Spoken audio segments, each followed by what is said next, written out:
വളരെ അപ്രതീക്ഷിതമായി നമ്മളെ വിട്ടുപിരിഞ്ഞ സംവിധായകൻ ദീപൻ, അദ്ദേഹത്തിൻ്റെ ഏറ്റവും പുതിയ ചിത്രം, ഏറ്റവും ഒടുവിലത്തെ ചിത്രം സത്യ തിയേറ്ററുകളിലേക്ക് എത്തിയിരിക്കുകയാണ്. സത്യയുടെ വിശേഷങ്ങളുമായി കുടുംബസദസ്സുകൾക്ക് ഏറെ പ്രിയങ്കരനായ ശ്രീ ജയറാം, അതോടൊപ്പം യുവ അഭിനേത്രി പാർവതി നമ്പ്യാർ എന്നിവരാണ് ഇന്ന് നമ്മുടെ കൂടെ. ജയറാമേട്ടിൽ നിന്ന് തന്നെ തുടങ്ങാം. പെട്ടെന്നൊരു ദിവസം നമ്മളെല്ലാവരെയും ഞെട്ടിച്ച വാർത്തയായിരുന്നു ദീപൻ്റെ മരണം. ഇപ്പോൾ അദ്ദേഹത്തിൻ്റെ സാന്നിധ്യത്തിൽ അദ്ദേഹത്തിൻ്റെ പുതിയ ചിത്രം തിയേറ്ററുകളിലേക്ക് എത്തിയിരിക്കുകയാണ്. ഏറ്റവും സങ്കടകരമായ കാര്യം ഇത് തന്നെയാണ്. കാരണം ഈ സിനിമ തിയേറ്ററുകളിൽ എത്തുന്നത് ഒരുപാട് ആഗ്രഹിച്ചിരുന്ന കാത്തിരുന്നൊരു വ്യക്തിയായിരുന്നു ദീപൻ. ഇതിൻ്റെ ഓരോ ഫ്രെയിമും ഡബ്ബിംഗ് തിയേറ്ററിൽ വെച്ച് ഞങ്ങൾ കാണുമ്പോഴും ദീപൻ്റെ ഒരു സ്വപ്നമായിരുന്നു ഇത്. എപ്പോഴും ഇതിൻ്റെ ഒരു ഇത് നമുക്ക് ഇങ്ങനെ ചെയ്യണം, റിലീസ് ടൈമിനുള്ളിൽ നമുക്ക് ഇങ്ങനെ ആഡ് ചെയ്യണം, ഇങ്ങനെയായിരിക്കണം ഇതിൻ്റെ പോസ്റ്റർ. അങ്ങനെ ഓരോന്നും സ്വപ്നം കണ്ടിരുന്നു ദീപൻ. അപ്പോൾ അത് നടക്കാതെ പോയി. പക്ഷെ എനിക്ക് തോന്നുന്നു ദീപൻ്റെ ഒരു പ്രാർത്ഥന മുകളിൽ നിന്നും അല്ലെങ്കിൽ സപ്പോർട്ട് ഉള്ളത് കൊണ്ടാണ് ഈ സിനിമ ഇത്ര നന്നായിട്ട് ഇതിൻ്റെ ഒരു ഔട്ട്കം വന്നതെന്നാണ് എനിക്ക് തോന്നുന്നു. അദ്ദേഹം, എനിക്ക് തോന്നുന്നു, ചിത്രത്തിൻ്റെ ഒരു അവസാനം വരയ്ക്കും ഒക്കെ ഉണ്ടായിരുന്നു. പിന്നെ ഡബ്ബിംഗ് ഒക്കെ തീർന്ന് റീ റെക്കോർഡിങ് പകുതി ആവുന്നത് വരെയൊക്കെ ഉണ്ടായിരുന്നു. ആ സമയത്തൊക്കെ എന്തെങ്കിലും അങ്ങനെ ഒരു ആരോഗ്യപരമായി അങ്ങനെ എന്തെങ്കിലുമൊക്കെ തോന്നിയിരുന്നു? അങ്ങനെയൊന്നുമില്ല. ഫിസിക്കലി ഒരു വീക്കായിട്ടുള്ളൊരു സിറ്റുവേഷൻ കുറച്ച് ഇടയ്ക്കിടയ്ക്കൊക്കെ ഉണ്ടായിരുന്നു. അതെല്ലാം കൂടി അവസാനം വന്നപ്പോൾ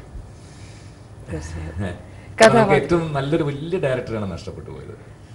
പുതിയ മുഖം പോലെയുള്ള ചിത്രങ്ങൾ, മുഖം പോലെയുള്ള അല്ലെങ്കിൽ അത്തരം ഇതിൽ പെടുന്നത്. ഇപ്പം ഈ സത്യ എന്ന് പറഞ്ഞ സിനിമ ഏത് കാറ്റഗറിയിൽ വരും എന്ന് ചോദിച്ചതാണ് എനിക്ക് ഓഡിയൻസിനോട്, ഇനിയും കാണാത്ത ഓഡിയൻസിനോട് പറയാനുള്ളതാണ്.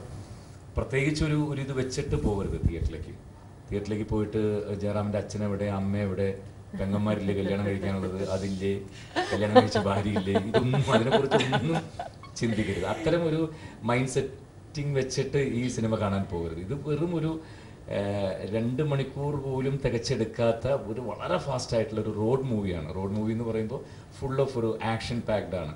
ആക്ഷൻ പാക്ഡ് എന്ന് വെച്ചാൽ തുടക്കം തൊട്ട് അവസാനം വരെ വിഷും ഇടിയല്ല, എന്നാൽ എല്ലാ സീനിലും എന്തെങ്കിലും സംഭവിക്കുന്നത് തോന്നിപ്പോകുന്ന ഒരു ത്രില്ലിംഗ് ആയിട്ടുള്ളതാണ്. അപ്പോൾ അതിനിടയ്ക്ക് പെട്ടെന്ന് ആ സിനിമ കണ്ടിട്ട് നമ്മൾ വേറെ സിനിമകളായിട്ടൊന്നും കമ്പയർ ചെയ്യരുത്. സിനിമ കഴിഞ്ഞ ശേഷം മേലെപ്പറമ്പിൽ ആൺവീടിന്റെ അത്രയ്ക്ക് എത്തിയില്ല അങ്ങനെ പറയരുത്. ഇത് അത്തരം ഒരു കാറ്റഗറിയിലുള്ള സിനിമയായിട്ട് കണ്ടു കഴിഞ്ഞാൽ അത് തീർച്ചയായിട്ടും നിങ്ങൾക്ക് ഇഷ്ടപ്പെടുന്നതാണ് എനിക്ക് തോന്നിയിട്ടുള്ളത്. പക്ഷേ എനിക്ക് തോന്നുന്നു ഇതേ കാര്യം തന്നെ ഞാൻ കുറച്ചുകൂടി കഴിഞ്ഞ് ചോദിക്കണം എന്ന് വിചാരിച്ചിരുന്നതാണ്. കാര്യം ജയറാമിൻ്റെ ഒരു 10 വർഷം മുമ്പത്തേക്ക് ഇന്റർവ്യൂസ് ഒക്കെ എടുത്ത് നോക്കുകയാണെങ്കിൽ അപ്പോഴും നമുക്ക് ഈ ഒരു കുടുംബ സദസ്സുകൾക്ക് പ്രിയപ്പെട്ട ഒരു നമ്മുടെ വീട്ടിലെ ഒരാൾ എന്നുള്ള ഒരു ഇമേജ് കൊണ്ടു നടന്നിരുന്ന ആ സമയത്ത് ഞാനിങ്ങനെ മീശ വിരിച്ച് മറ്റേ പഞ്ച് ഡയലോഗ് പറഞ്ഞതിന് അത് ആൾക്കാർക്ക് അതായിരിക്കില്ല ഇഷ്ടം എന്ന് പറഞ്ഞ ഒരാള് ഇപ്പൊ കുറച്ച് സോൾട്ട് ആൻഡ് പെപ്പർ ലുക്കില് മീശയൊക്കെ പിരിച്ച് തോക്കൊക്കെ പിടിച്ച് വരികയാണ്. അപ്പം ഇങ്ങനത്തെ ഇത് സത്യമായിട്ട് സംഭവിച്ചു പോയതാണ്. ഞാനായിട്ട് ഇത് ഒരിക്കലും നാളെ തൊട്ട് ഞാൻ റെഡി ആയി തരാന്ന് പറഞ്ഞു സോൾട്ട് ആൻഡ് പേപ്പർ ആക്കി അങ്ങനെയൊന്നുമല്ല. ഇത് കുറേ ദിവസം സിനിമയൊന്നും ഇല്ലായിരുന്നു, പടമൊന്നും ഇല്ലാതെ വീട്ടിലിരുന്ന സമയത്ത് തിരുപ്പതി പോയിട്ട് മുട്ടയടിക്കാന്ന് ഞാൻ എൻ്റെ മോനും കൂടി തീരുമാനിച്ചു. ഞങ്ങൾ രണ്ടുപേരും കൂടി പോയി. മുട്ടയടിച്ച് കുറേ ദിവസം കൂടി കഴിഞ്ഞപ്പോഴത്തേക്ക് നല്ല വെള്ളം മൂടി സോൾട്ട് ആൻഡ് പേപ്പർ വന്നപ്പോൾ എൻ്റെ ഭാര്യ ഇങ്ങനെ പറഞ്ഞു, ഇത് കറക്റ്റ് 50-50 ഇതിലിരിക്കുന്നുണ്ട്, ഇത് കളയിലിട്ട് നന്നായിരിക്കുന്നു, ഇത് ഏതെങ്കിലും സിനിമയിൽ ചെയ്യുന്നു പറഞ്ഞു. അപ്പോൾ അങ്ങനെ ഒരു ദീപൻ കണ്ടപ്പോൾ പറഞ്ഞു ഇത് മാറ്റില്ലേ. അപ്പോൾ ആദ്യം എൻ്റെ ബ്ലാക്ക് ഹെയർ വെച്ചിട്ട് ഒരു ഷെഡ്യൂൾ ഷൂട്ട് ചെയ്താണ്.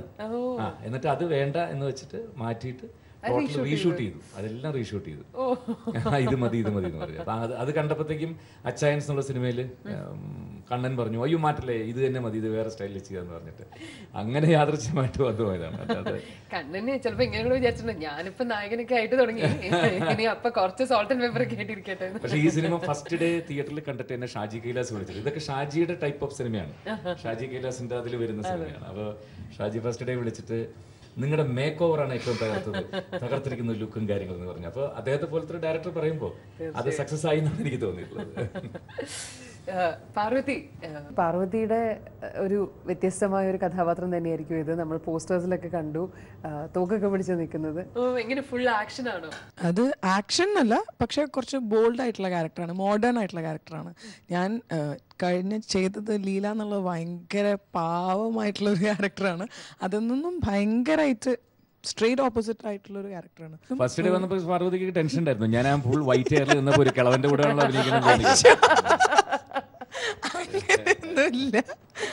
അങ്ങനെയൊന്നുമില്ല. പക്ഷെ ഞാൻ പറയണ അല്ല, ഞാൻ ജയറാമേട്ടൻ അല്ലല്ല, എനിക്ക് ജയറാമേട്ടൻ ഞങ്ങൾ മുമ്പേ അറിയാം. കാരണം ഞങ്ങള് ഒരുമിച്ച് അതെ, ഞങ്ങള് ബാഡ്മിന്റൺ ലീഗില് ഞങ്ങള് പാർട്ട്നേഴ്സാണ്. അപ്പൊ എനിക്ക് ഓൾറെഡി ജയറാമേട്ടന്റെ ലുക്ക് എങ്ങനെയാന്ന് അറിയാം. അപ്പൊ സിനിമയ്ക്ക് വരുമ്പോഴത്തേക്കും അല്ലല്ല, ജയറാമേട്ടന്റെ ലുക്ക് കിടിലനാണ് എന്ന് ആ ഫസ്റ്റ് CBL കണ്ടപ്പോ തന്നെ ഇങ്ങനെ എനിക്കൊന്നാമത് ഈ സോങ് ഭയങ്കര ഇഷ്ടമാണ്. അപ്പം ഈ ലുക്ക് തന്നെ പെർഫെക്റ്റ് ആണ്, കിടിലനാണ്, ആ ക്യാരക്ടറിനും ഭയങ്കരമായിട്ട് മാച്ച് ചെയ്യും. പിന്നെ ജയറാമേട്ടന്റെ കളർ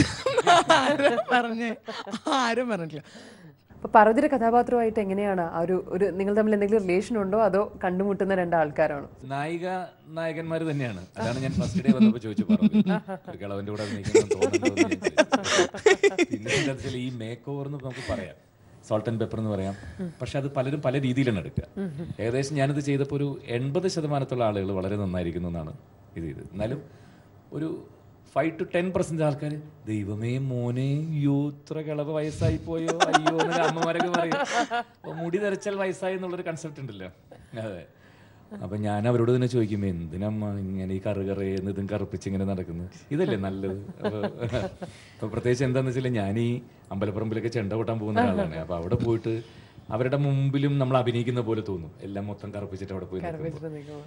അപ്പോൾ അതുകൊണ്ടാണ് ഇത് നന്നായിട്ടില്ലേ ചോദിക്കും. അപ്പോൾ ചിലർ കുറച്ച് ആലോചന എന്നാ കൊള്ളാം എന്ന് പറയും. ആ ഒരു സ്വാഭാവികത അത് എൻജോയ് റോമ. ഞാൻ ഈ മേക്ക് ഓവർ ചെയ്തിട്ട് ഇതില് ഒരു മുണ്ട് കൊടുത്തിട്ട് തോളത്ത് ഇത് ഇട്ടിട്ട് ഒരു അങ്ങനെ പോരുന്നത് കളവനായിട്ട് തോന്നുള്ളൂ. പടച്ചോറും കൊണ്ട് അമ്പലത്തിൽ നിന്ന് വരുന്ന ആളായിട്ട് മിക്കവാറും എനിക്ക് കിട്ടുന്നത് തന്നെയാണ്. അതായിരുന്നെങ്കിൽ കുഴപ്പമായിരുന്നേ. ഇത് മോഡേൺ ഡ്രസ്സിങ്ങും ബാക്കി ആറ്റിറ്റ്യൂഡും എല്ലാം വേറെ ആയിട്ട് ഈ സോൾട്ട് ആൻഡ് പേപ്പർ അജിത്ത് ഒക്കെ അതെ അതെ ഇപ്പൊ ഒരു മേക്ക് ഓവർ അല്ലേ ഇത് ചെയ്തിട്ട് അമ്പലത്തിന്റെ അവിടെ പോയിട്ട് പടച്ചോറായോ ഇടയ്ക്കും തോളത്ത് മിക്കവാറും അതിനെ എന്നെ വിളിക്കുക. അതായിരുന്നെങ്കിൽ കുഴപ്പമായിരുന്നേ. ജയറാമേട്ടൻ ഇതുപോലെ ആക്ഷൻ സീനുകൾ ചെയ്യുന്നു, സോൾട്ട് ആൻഡ് പെപ്പർ ലുക്കിൽ വരുന്നു. അതുപോലെ തന്നെ കംഫർട്ട് സോൺ വിട്ട് വ്യത്യസ്തമായ ഒരു വേഷത്തിലെത്തി നമ്മൾ ഞെട്ടിച്ചിരിക്കുകയാണ് റോമ. ഇതുവരെ കണ്ടിട്ടില്ലാത്ത ഒരു 20 സിനിമകൾക്ക് ജയറാമേട്ടനും ഐറ്റം ഡാൻസിലേക്ക് വരുന്നു. അത് റോമയായിട്ടുള്ള കോമ്പിനേഷൻ സീൻസൊക്കെ കണ്ടപ്പോഴത്തേക്കും നമ്മുടെ ജയറാമേട്ടൻ തന്നെയാണ് ഇത്. അല്ല, ആ സിനിമ അർഹിക്കുന്നതാണ് കേട്ടോ. അത് അങ്ങനത്തെ ഒരു കമേഴ്സ്യൽ സിനിമ എടുക്കുമ്പോൾ ഒരു കേരളം വിട്ടുള്ള ഒരു എവിടെയോ ഒരു സ്ഥലത്ത് നടക്കുന്ന ഒരു ക്ലബ്ബൊക്കെ കാണിക്കുമ്പോൾ തീർച്ചയായിട്ടും നമ്മൾ അങ്ങനത്തെ ഒരു ഐറ്റം ഡാൻസ് ഒക്കെ വേണം. അതാണ് ഒരു കമേഴ്സ്യൽ സിനിമ. മോഹിനിയാട്ടം ഇടാൻ പറ്റില്ല, ഒരിക്കലും അവിടെ ഭരതനാട്യം മോഹിനിയാട്ടം കാണിക്കാൻ പറ്റുമോ? ഒന്നുമില്ല. പാർവതിയിലേക്ക് വീണ്ടും വരുമ്പോൾ നമ്മൾ ആ ആക്ഷനെ കുറിച്ച് പറഞ്ഞ് പിന്നെ വിഷയം മാറിപ്പോയതാണ്. അപ്പൊ ഇതിനു വേണ്ടി എന്തെങ്കിലും പ്രത്യേകമായിട്ടുള്ള തയ്യാറെടുപ്പുകളൊക്കെ നടത്തിയിരുന്നോ? ഒരു തയ്യാറെടുപ്പില്ല. ഇതിനകത്ത് ആക്ഷൻ ഇല്ല, പക്ഷെ ഒരു ചെറിയൊരു സ്റ്റണ്ട് ഇതിനകത്ത് ഉണ്ട്. ഇല്ലാന്ന് പറയാൻ അങ്ങനെ ഒരു ഞാൻ പറയുന്ന ഒരു ഭയങ്കര ആക്ഷൻ ഹീറോയിൻ അങ്ങനെയല്ല, എന്നാൽ ഭയങ്കരമായിട്ടുള്ള റിസ്ക് എടുത്തിട്ടുള്ള ആക്ഷൻ ഞാൻ ചെയ്ത സിനിമയില്. പിന്നെ എനിക്ക് ഇതിന്റെ ഫൈറ്റ് മാസ്റ്റർ ഭയങ്കര സപ്പോർട്ടായിരുന്നു. അവരുടെ കൂടെയുള്ള ആൾക്കാരും ചെയ്യാൻ പറ്റും. കനൽ കണ്ണൻ മാസ്റ്ററുടെ കൂടെ ഞാൻ കുറേ സിനിമ, എനിക്ക് തോന്നുന്നു കനൽ കണ്ണന്റെ ആദ്യത്തെ 2ാമത്തെ സിനിമ തൊട്ട് തമിഴിൽ എൻ്റെ കൂടെയാണ് വർക്ക് ചെയ്തിട്ടുള്ളത്. പിന്നെ ഈ സിനിമയിൽ ആക്ഷൻ വളരെ നന്നായിട്ട് ചെയ്യാൻ എനിക്ക് സാധിച്ചിട്ടുണ്ട്. അത് എന്തുകൊണ്ടാണെന്ന് പറഞ്ഞാൽ ഈ ഒരു ഫൈറ്റ് സീക്വൻസ് വേണമെങ്കിൽ അത് സിനിമയായിട്ടൊന്ന് ബ്ലെൻഡ് ആയിരിക്കണം. മറ്റേത് ഒരു ബന്ധമില്ലാത്ത അമ്പലവും ഒറ്റപ്പാലവും എടുത്തിട്ട് അവസാനം എന്തായാലും ഫൈറ്റ് ഇരുന്നോട്ടെ അതെന്തിനാ കുറയ്ക്കണമെന്ന് പറഞ്ഞിട്ട് ഒരു ബന്ധമില്ലാതെ ഒരു 4 പേര് അമ്പലപ്പുറമില്ല, അതൊന്നും നന്നാവില്ല. ഇത് അതിൻ്റെ സിറ്റുവേഷൻ കറക്റ്റ് ആയിരുന്നു, സ്ഥലം കറക്റ്റ് ആയിരുന്നു, അതിൻ്റെ കഥയുമായിട്ട് കറക്റ്റ് ഇന്ന സ്ഥലത്ത് ഓഡിയൻസിന് തോന്നും അടിക്കട എന്ന് പറയുന്ന സ്ഥലത്ത് അതും നന്നായി വന്നു. എല്ലാം കൂടി നന്നായി വന്നപ്പോൾ വളരെ മനോഹരമായിട്ടുള്ള ഒരു ആക്ഷൻ സീക്വൻസ് എനിക്ക് ചെയ്യാൻ സാധിച്ചെന്നാണ് എനിക്ക് തോന്നുന്നത്. പക്ഷെ നമുക്ക് കോൺഫിഡൻ്റ് ഉള്ളതേ ഞാൻ ചെയ്യുള്ളൂ. ഇതിനു മുമ്പ് എനിക്ക് പെട്ടെന്ന് ഓർമ്മ വരുന്നത് ഒരു ഫൈറ്റ് മാസ്റ്റർ, അദ്ദേഹം മലയാളത്തിലെ ത്യാഗരാജ മാസ്റ്റർ കൂടെയൊക്കെ അസിസ്റ്റൻ്റായിട്ട് ഇവിടെ വരികയായിരുന്നു. ഞാൻ പേര് പറയില്ല, അസിസ്റ്റൻ്റായിട്ട് ഇവിടെ വരും, നമ്മുടെ ഹെൽപ്പറായിട്ടൊക്കെ കൂടെ നടന്നിട്ടുള്ളതാണ്. പിന്നീട് അദ്ദേഹം അസിസ്റ്റൻ്റായി, അദ്ദേഹം മാസ്റ്ററായി. ഞാൻ മുടിയൊക്കെ നനച്ചു, അദ്ദേഹം ഒരു മേക്ക് ഓവറൊക്കെ നടത്തി വേറെ പേരിലും അത് ഇതൊക്കെ ആയിട്ട് അദ്ദേഹം തിരിച്ചു വന്നു. ഒരു തമിഴ് സിനിമ, അപ്പോൾ ഒരു 60-70 കിലോമീറ്റർ സ്പീഡിൽ പോകുന്ന ഒരു ബസ്സിൽ ഞാൻ ട്രാവൽ ചെയ്യുന്നു. ആ ബസ്സിൽ നിന്ന് കാല് തെറ്റി ഒരു ഇതിൽ സ്ട്രഗിളിൽ ഞാൻ നേരെ റോഡിലേക്ക് തലയടിച്ച് വീണ് മരിക്കണം. അങ്ങനെയാണ് ഞാൻ മരിക്കുന്നത്. അപ്പോൾ കാലത്തെ മുതൽ ഇവർ മറ്റേ റോപ്പും സാധനങ്ങളൊക്കെ ആയിട്ട് വന്നിട്ടുണ്ട്. ഞാൻ നോക്കിയിരിക്കുക. എല്ലാം കഴിഞ്ഞിട്ട് എൻ്റെ അടുത്ത് പറഞ്ഞു, സർ ഒന്നില്ല, ഒരു ചെറിയ റോപ്പ് ഇവിടെ കെട്ടിയിട്ടുണ്ട്, ബസ്, ഞാൻ പറഞ്ഞു ബസ് 60, ഓക്കെ 60 കിലോമീറ്റർ സ്പീഡിൽ അങ്ങനെ പോണതിൽ ക്യാമറ റോഡിൽ വേറെ ഇതിലുണ്ട്. ഞങ്ങൾ ഇവിടുന്ന് വിടും. ഞാൻ പറഞ്ഞു ഇവിടുന്ന് ഇവനല്ലേ, ഓക്കെ റെഡി. വിട്ട് കഴിയുമ്പോൾ കറക്റ്റ് റോഡുമായിട്ട് ഇത്ര ഗ്യാപ്പ് ഉള്ളപ്പോൾ ഞങ്ങളുടെ ആൾക്കാർ പിടിച്ചോളും. അവിടെ വെച്ച് നമ്മൾ കെട്ടി എങ്ങനെയുണ്ട്, ഞാൻ തകർത്തു. ഞാൻ ചെയ്യണല്ലേ, ഓളെ അവിടെ നിന്ന് അല്ല അത് അല്ല, നീ മറ്റേ കയറും മറ്റേ ഇതുമായിട്ട് കമ്പിയായിട്ട് നടക്കുന്ന കാലത്ത് നിന്നെ അറിയുന്നത് വേണമെങ്കിൽ ചെയ്യടാ. എന്നെ പോയി നമുക്ക് കോൺഫിഡൻസ് ഇല്ലാത്ത കാര്യങ്ങൾ ഞാൻ ചെയ്യുന്നില്ലേ, വേണമെങ്കിൽ പറഞ്ഞു തന്നെ. ഇങ്ങനെയുള്ള അപകടഘട്ടങ്ങളാണ്. പക്ഷെ ഇതിനകത്ത് ചെയ്തിട്ടുണ്ട് കേട്ടോ. ഇതിൽ നല്ല ഉഗ്രൻ ഫൈറ്റ്സ് ഉണ്ട്. 10-50 ലിറ്റർ പെട്രോള് ഈ ബോംബ് ബ്ലാസ്റ്റ് ചെയ്യുന്നില്ലേ, ഞാൻ ആ സുരേഷ് ഗോപിയൊക്കെ സമ്മതിച്ചു. ആ പാവം കിടന്ന് എത്ര ഇത് ഞാൻ ഇതുവരെ സാധനം ചെയ്തിട്ടില്ലേ.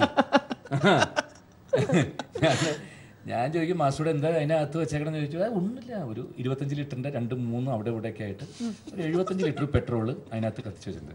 കറക്റ്റായിട്ട് ഞാൻ അതിന്റെ മുമ്പിൽ കൂടെ പോകുമ്പോൾ ഈ സാധനം ബ്ലാസ്റ്റ് ചെയ്യേ. നല്ല രസമല്ലേ.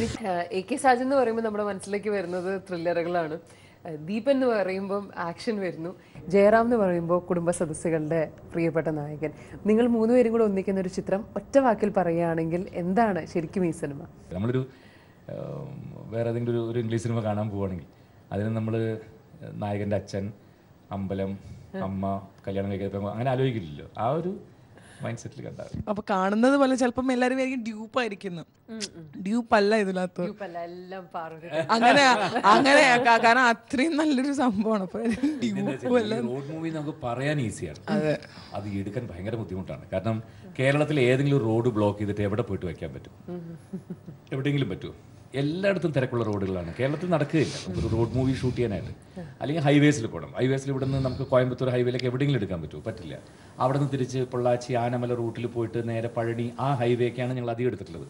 അവിടെ ആണെങ്കിൽ തന്നെ ഒരു മാക്സിമം 10 മിനിറ്റ് റോഡ് ബ്ലോക്ക് ചെയ്യുമ്പോഴത്തേക്കും ഒരുപാട് വണ്ടികൾ ബ്ലോക്ക് ആവും. അതൊക്കെ കംപ്ലൈൻറ്റ്സ്, അതും വളരെ സ്പീഡിൽ വണ്ടി പോകുന്ന സ്ഥലം. പിന്നെ അപ്പം അങ്ങനെ പല സ്ഥലങ്ങളും രാത്രിയും പകലും ഒരുപാട് സ്ഥലങ്ങളിൽ ട്രാവൽ ചെയ്താണ് എടുത്തിട്ടുള്ളത്. നിങ്ങൾ രണ്ടുപേരും കൂടാതെ അജു വർഗീസ് ഉണ്ട്, 2 സംവിധായകർ അഭിനയിക്കുന്നുണ്ട്, മേജർ രവി, സോഹൻലാൽ, അതുപോലെ ഭക്ഷണം ഷാജി, അങ്ങനെ ഒരുപാട് പേരുണ്ട്.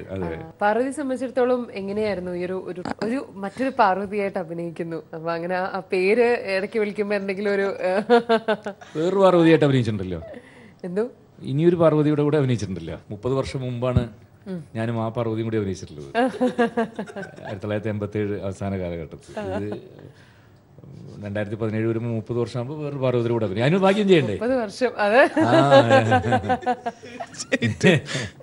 30 വർഷം കഴിഞ്ഞിട്ട് നായിക ഉണ്ടാവുന്നില്ലേ? അല്ല, എന്റെ അമ്മയുടെ ഹീറോ എന്ന് പറയുന്നത് ജയറാമേട്ടനാണ്, എന്റെ ഹീറോ എന്ന് പറയുന്നത് ജയറാമേട്ടനാണ്. അല്ല, എനിക്ക് തോന്നുന്നു മലയാള സിനിമയുടെ മാത്രം ഒരു പ്രത്യേകതയാണ്. കാരണം എന്ന് വെച്ച് കഴിഞ്ഞാൽ നമ്മൾ ഇപ്പോഴും നമ്മൾ ആരെയൊക്കെ കണ്ടു വളർന്നോ നമ്മൾ അവരുടെ സിനിമകൾ തന്നെ നമ്മൾ വീണ്ടും കണ്ടുകൊണ്ടിരിക്കുന്നുള്ളൂ. അതിപ്പം മോഹൻലാൽ, മമ്മൂട്ടി. ഈ ഇന്റർവ്യൂ ആയതുകൊണ്ട് പോളിഷ് ആയിട്ട് പറയുന്നത്, നമ്മൾ ഇത്രയും വർഷമായിട്ട് പുറത്തിറങ്ങിയ പറയുന്നത് ഈ കളവന്മാർ തന്നെയല്ലേ കുറെ കാലമായിട്ട്, അതാണ് പറയുന്നത്.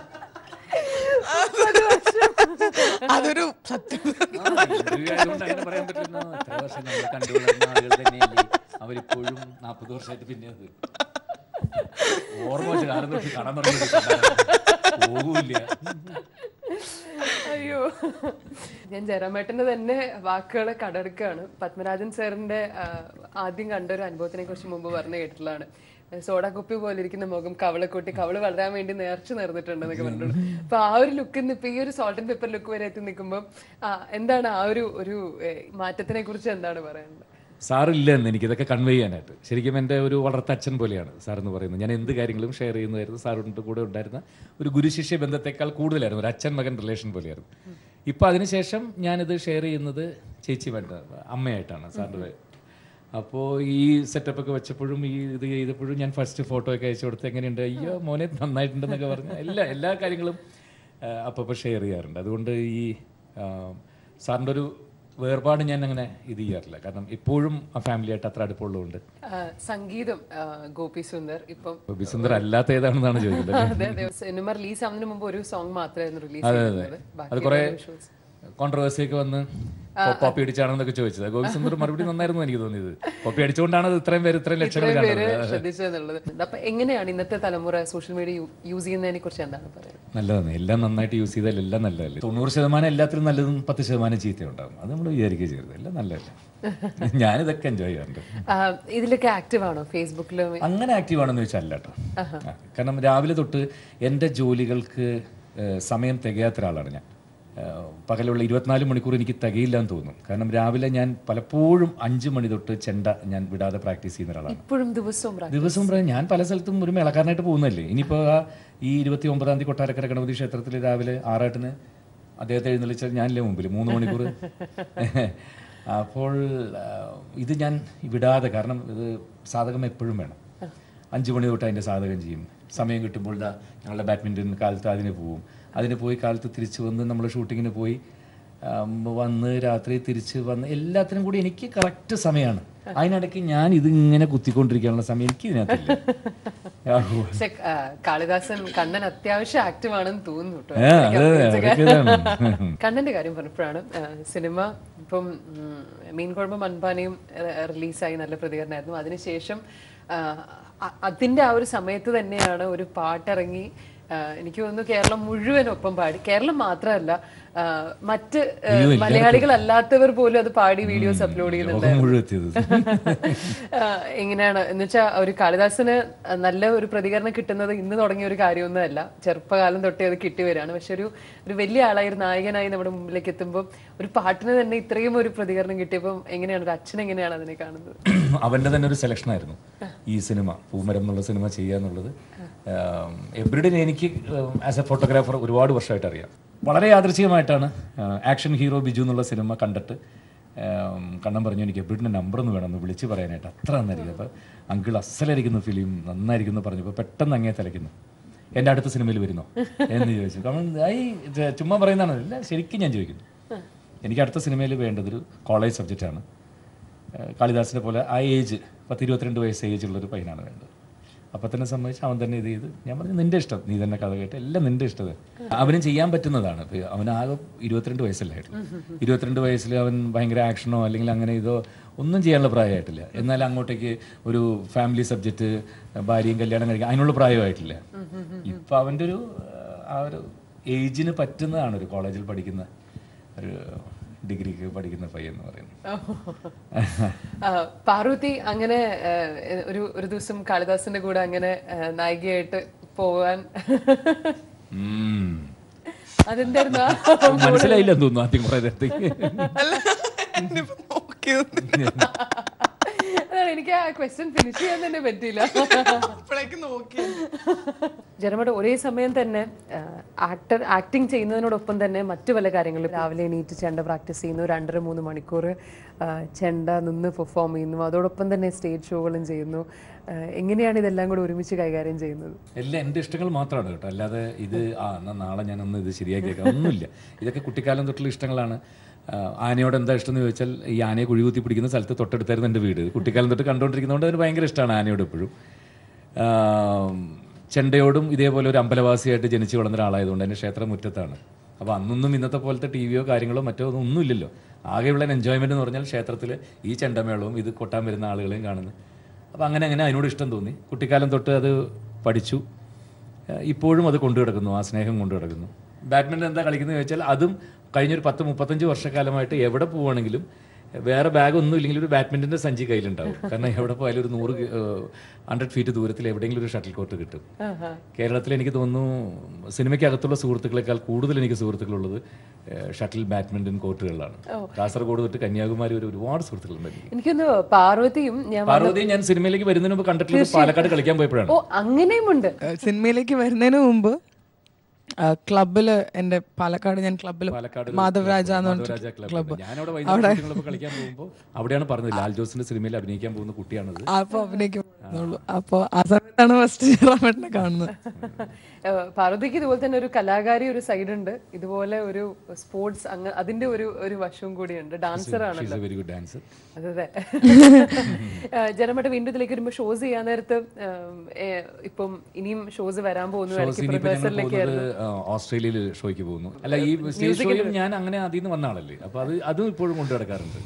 അത് അഭിമാനത്തോടെ തന്നെ വന്ന ഒരു വഴിയെ കുറിച്ച് പറയാന്നുള്ളത്, അത് ഈ ഒരു കാലഘട്ടത്തിൽ സിനിമയിൽ എത്തുന്നതിന് ഒരു 1000 സ്റ്റേജെങ്കിലും ഞാൻ ചെയ്തിട്ടുണ്ടാവും കലാഭവന്റെ കൂടെ മാത്രം. അപ്പൊ ഇതെല്ലാം അന്ന് തൊട്ടുള്ള ഇഷ്ടങ്ങൾ ഇങ്ങനെ കൊണ്ടുപോകുന്നു. പിന്നെ തിരിച്ച് നമ്മൾ സത്യയിലേക്ക് വന്നാലും അത് തന്നെയാണ് എനിക്ക് പ്രേക്ഷകരോട് പറയാനുള്ളത്. കാരണം ഇത്തരം ഇഷ്ടങ്ങൾ കൊണ്ടുപോകുന്ന പോലെ തന്നെ മനസ്സിൽ കുറേ കാലമായിട്ട് എൻ്റെ മനസ്സിലകത്തുണ്ടായിരുന്നൊരു ഇഷ്ടമായിരുന്നു ഒരു ആക്ഷൻ മൂവി ചെയ്യുക എന്നുള്ളത്. അപ്പോൾ എനിക്ക് കിട്ടിയിരുന്ന കഥാപാത്രങ്ങളെല്ലാം തന്നെ നിങ്ങൾക്കറിയാവുന്നതാണ്. കഴിഞ്ഞ 10-30 വർഷമായിട്ട് കുടുംബവുമായിട്ട് ബന്ധപ്പെട്ട ഏതെങ്കിലും ടൈപ്പ് ഓഫ് കഥാപാത്രങ്ങളാണ് ഞാനൊരു 90% ചെയ്തിട്ടുള്ളത്. അത്തരം സിനിമകളിൽ ആക്ഷൻ ഒരു വലിയ സ്കോപ്പ് ഇല്ല. ഉണ്ടെങ്കിൽ തന്നെ വല്ല അവസാന ഭാഗത്ത് എൻ്റെ ഭാര്യയെ തട്ടിക്കൊണ്ടുപോയവനെ വല്ല അടിക്കുക, അല്ലെങ്കിൽ അതൊരു സീരിയസ് ഫൈറ്റ് ഒന്നുമല്ല, ഒരു ചെറുതായിട്ടുള്ള ഉണ്ടാവുള്ളൂ. അതിനകത്ത് മാക്സിമം ചെളിയിൽ വീഴുകയും ചെയ്യും. അങ്ങനെയൊക്കെയുള്ളതൊക്കെ ഞാനും ജഗതിച്ചേട്ടനും കൂടി ചെളിയിൽ പോയി വീഴും. ഇതൊക്കെ ഇങ്ങനത്തെ തമാശകളുള്ള അടികളൊക്കെ ഉണ്ടായിരുന്നുള്ളൂ. ദീപൻ വന്ന് പറഞ്ഞപ്പോൾ എനിക്ക് ഭയങ്കര ത്രില്ലായിട്ട് തോന്നി. വളരെ നന്നായിട്ട് ചെയ്യാൻ സാധിച്ചു ഈ സിനിമ, എല്ലാം കൂടി ഒത്തു വന്നപ്പോൾ.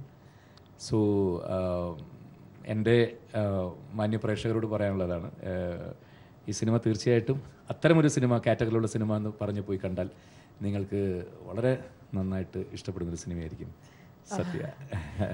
അവസാനിപ്പിക്കുന്നതിന് മുമ്പായി ഒരു കാര്യം കൂടി, ഇപ്പം തീരെ പ്രതീക്ഷിക്കാതെ ഒരു ആക്ഷൻ ഇതിൽ കണ്ടു, സോൾട്ട് ആൻഡ് പെപ്പർ ലുക്കിൽ കണ്ടു. അപ്പൊ ഇതിന് ശേഷം ഇനി ഒരു 6 പാക്ക് സോൾട്ട് ആൻഡ് പെപ്പർ പോയി ഇത്രയായിട്ടോ. അതെ, ഇപ്പൊ സോൾട്ട് വളരെ കുറഞ്ഞു, പെപ്പർ കൂടുതലാണ്, ഭയങ്കര കൂടിയിരിക്കുന്നു. ഇനി കുറച്ച് അറിയുമ്പോൾ പെപ്പർ മാത്രമേ ഉണ്ടാവുള്ളൂ. ആകാശം മിഠായി എന്നൊരു സിനിമ ഇപ്പൊ ചെയ്തുകൊണ്ടിരിക്കുന്നുണ്ട്. അത് സമുദ്രക്കനി എന്ന് പറയുന്ന തമിഴിലെ ആക്ടർ ആൻഡ് ഡയറക്ടർ, അദ്ദേഹം ചെയ്യുന്ന സിനിമയാണ്. ഒരു കുടുംബത്തിലെ ഒരു മകനായാലും മകളായാലും ആ വളർച്ചയിൽ ഒരു അച്ഛൻ്റെ പങ്ക് എത്രമാത്രം എന്നുള്ളത് കാണിക്കുന്നൊരു സിനിമയാണ്. ഭയങ്കര ഹൈലി ഇമോഷണൽ, നല്ല ഫീലുള്ളൊരു സിനിമയാണ്. എനിക്ക് ഭയങ്കര ഇഷ്ടപ്പെട്ട് ചെയ്യുന്നൊരു സിനിമയാണ്. ആകാശമിഠായി ആണോ ഇപ്പൊ ഇനി അടുത്ത നമ്മൾ കാണാൻ പോകുന്ന സിനിമ? അല്ല, അച്ചായൻസ്. അച്ചായൻസ്, അതെ. അത് എനിക്കൊന്നൊരു എന്റർടൈനർ ആയിരിക്കും, പേരിൽ തന്നെ ഒരു കൊള്ളാം. പാർവതിയുടെ ഭാവി പരിപാടികൾ എന്തൊക്കെയാണ്? ഇപ്പം ഇത് സത്യ കഴിഞ്ഞാൽ ഇനി വരാൻ പോകുന്നത് കെയർഫുൾ ആണ്. വി കെ പ്രകാശ് സംവിധാനം ചെയ്യുന്ന കെയർഫുൾ.